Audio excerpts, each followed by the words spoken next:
Welcome to the Daily MBA, where business wisdom is served fresh and fast, straight from one of the top MBA programs in the world. I'll give you summaries of my lectures and readings, as well as the most important insights gained from an MBA, so you can apply all of this knowledge in every business. Let's get started. In this episode, I'm going to teach you a little bit more about financial accounting, but we're going to look at the other two important financial statements that I mentioned in my previous episode: the income statement and the cash flow statement. Let's start with the income statement. This one, unlike the balance sheet, is not going to give us a snapshot of the company, but it's more going to act as a video where we can see a day-to-day interaction with the values of a company's profitability. The income statement will give us three important values: the gross margin, the operating income, and lastly, the net income. And all of these ones will be crucial for deciding if a company's operations are going to be profitable or not. So how do we get to these three values? First of all, you have to start with the revenue, which you've probably heard because this is one of the most common values used for assessing a company's size. And revenue basically states all the total sales that a company has generated. And the most simple way of calculating it is multiplying the quantity times the price. When you have the revenue, you have to take away the cost of sales, which is commonly referred to in finance as the cost of goods sold, or COGS.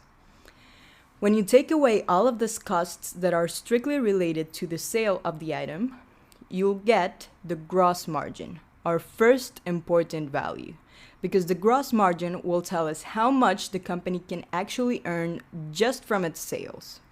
And this, unlike the revenue alone, will give us the initial profitability of its selling. After you get the gross margin, you have to then subtract all the operating expenses. So these are not the expenses related to selling the actual product, but the expenses that were before that. So maybe R&D or administrative costs, which are also expenses that you must count in order to know a company's profitability. And after you take away operating expenses from the gross margin, you'll get to the second important value, which is the operating income. This one will tell you how profitable are the operations of the company, not only the sales. And then, after you have the operating income, you'll have to take taxes away from that. And that will give you the net income, also known as the earnings or the net profit. And this will always be the bottom line, and it's one of the most important values that you can get from a company. As we saw, these statements start connecting each other, because the net income is going to be a value you need for balancing out the balance sheet. Remember we talked about the retained earnings? Well, the retained earnings basically meant that you have retained earnings from the past period plus the net income minus the dividends. So that net income, you get it from fully doing this income statement. And that's why all of this is very important for balancing out the balance sheet. The second important statement is the cash flow statement. And this one's going to be similar to the income statement in the sense that it will give you more like a video of how the company works, and you have to have day-to-day interaction with the statement, but this one will be more concerned about the cash accounting, which is when and how money is moved within the company. Cash flow statement will give you three important values similar to the income statement, but these ones are going to be related to the movement of cash. And one is going to be the operating, second is investing, and the third one is financing. Because basically any movement that you do with cash will be either related to operations, either related to investments you'll do in the future, or related to the financing of the company. So, how the cash flow statement starts is always with the operating part. And this one will relate to the day-to-day activities within the company. Here, you'll have to add all of the positive and negative values, and what is desired is to have a positive cash flow in the operating part. because this means that the core activities of a company are bringing more money, which can be sustained. So having a positive operating cash flow will be positive and healthy. Later, I'm going to show you how this is seen in a company. But for now, you can only know that the parts of the inflows and outflows of money in a company should be positive when it comes to operating. Now, we have the second part, investing. And this basically shows how much money is the company spending to earn more money in the future. And all of this investing part is going to be related to another concept we'll see in just a minute, and it's capital expenditures.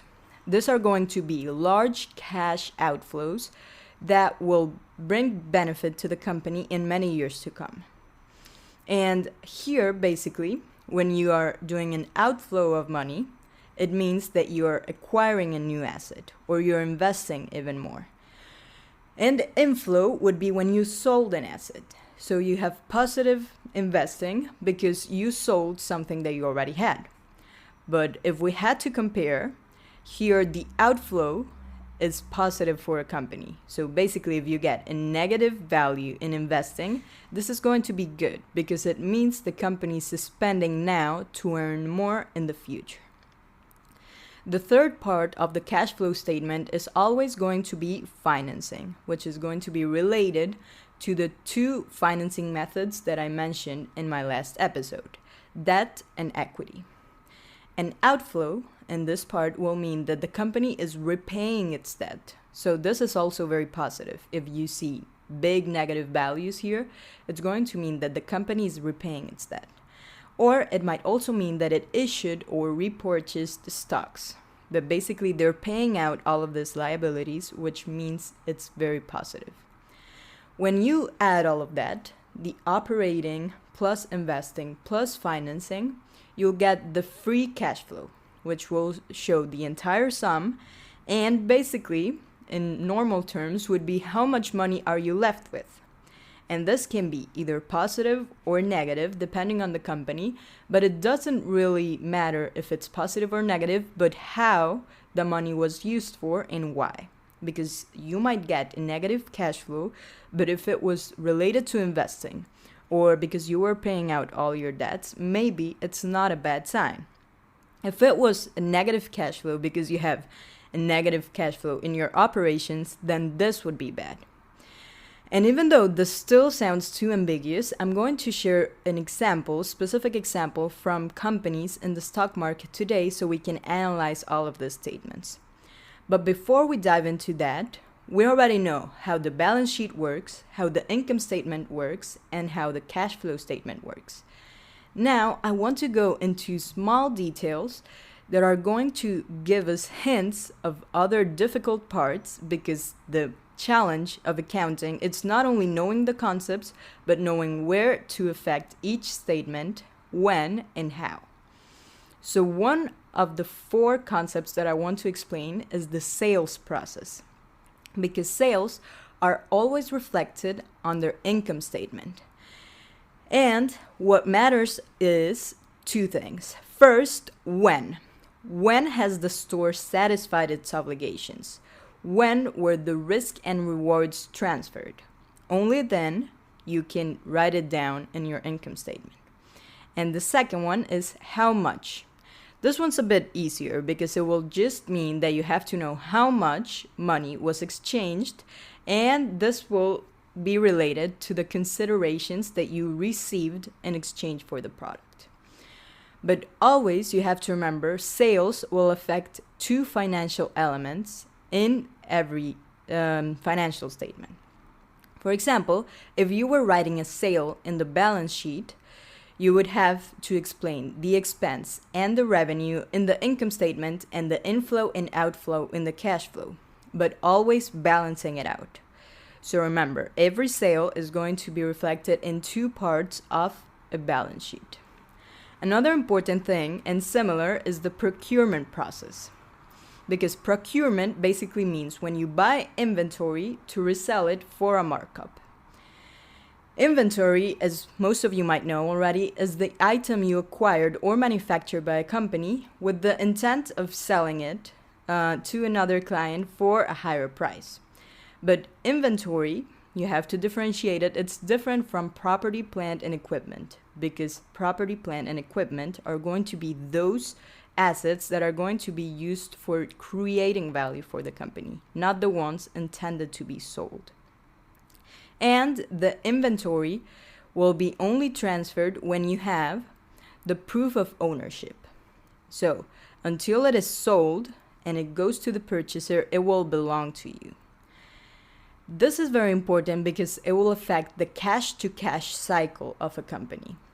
How the company generates cash with inventory is very tricky, because from the moment you buy the inventory from a supplier to when you get the sale money, how much time has it passed?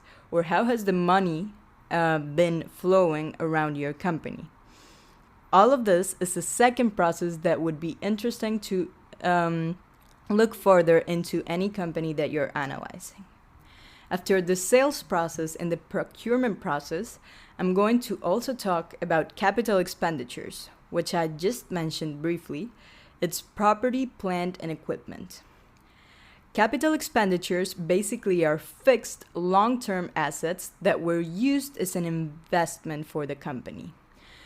And for reporting all of these ones, you have to not only report the cost, but also the cost necessary for the asset to be ready for use. Let's say I buy this big machine that is going to be used for something in my company, but I need someone to install it and someone to add the software needed. What I would report in my balance sheet would be all the total cost of things that were necessary for it to be ready for use. And as it will be used, it will start wearing and tearing. So we will need to calculate the depreciation of all of this capital expenditure assets, except for land, because land is a tricky asset that won't depreciate in value, but it will usually keep gaining value over the years. So what we will do is that for calculating the value that is lost, we will use the fourth important concept that I wanted to talk about today, which is depreciation. So depreciation is used for two things. Basically, it adjusts the value of your asset on the balance sheet, but it's used for recording an expense for the use of that asset. And the important part here is the depreciation will only affect the balance sheet. It won't affect the net income directly, and it won't affect the cash flow directly. It may affect it indirectly because it may be tax deductible, but depreciation will only affect the balance sheet. And so, how do you calculate depreciation? There are many methods for doing this, but the most popular one is the straight line method, which means you take the cost of the asset and you subtract the salvage value. The salvage value is the time that the company will use the value for, or the asset for. If you want to use it the entire useful life, salvage value would be 0. But if you just want to use something for a couple years and then resell it, this would be how many useful years does it have left. So the cost of the asset minus that amount of time that will be remaining of value, and then all of that divided by the estimated useful value, or the estimated useful life. All of this will give us one number where we're going to know the depreciation, and we can add it on the balance sheet. So I know all of those 4 concepts that I just mentioned, the sales process, procurement process, capital expenditure, and depreciation, start being a little bit more ambiguous without having a specific example in mind. But that's what you have to know about accounting. Even if you already know the concepts, you have to apply them somewhere to see how they're all reflected.